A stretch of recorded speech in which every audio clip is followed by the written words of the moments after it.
মিন্টু, রোহিঙ্গাদের অনুপ্রবেশের কথা আমরা গেল কয়েকদিন ধরে শুনছি, আবারও রোহিঙ্গা প্রবেশ করছে। আপনি খুব সংক্ষেপে যদি বলেন যে আপনার দেখা মতে রোহিঙ্গাদের প্রবেশের কি পরিস্থিতি কক্সবাজারের?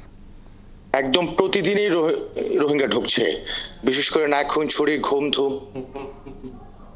সহ যে সমস্ত একেবারে পয়েন্টগুলো আছে, টেকনাফের 20টি পয়েন্ট, অর্থাৎ 20 থেকে 30টি পয়েন্ট দিয়ে প্রতিদিনই রোহিঙ্গা ঢুকছে। এবং রোহিঙ্গারা তারা ক্যাম্পে যাচ্ছে না, তারা লোকালে ঢুকে পড়ছে, ভাড়া বাসায় থাকছে। এবং আমরা যখন চলতে ফিরতে যখন যাই তখন একেবারে তাদের চরিত্র দেখে বোঝা যায় যে রোহিঙ্গা, অর্থাৎ তারা বিভিন্ন ভাড়া বাসায় তারা থাকছেন।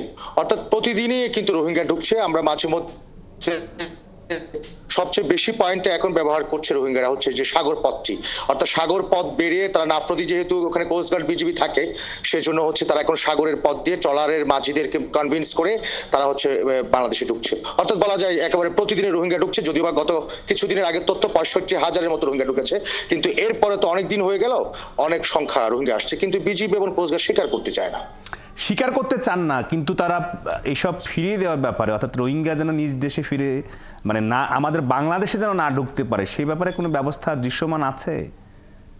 ভেতরের প্রশাসন, বাংলাদেশের ভেতরের প্রশাসন, বিশেষ করে কক্সবাজারের যারা প্রশাসন, রামু উখিয়ার যে প্রশাসন, তাদের কোনো তৎপরতা আপনি দেখেন?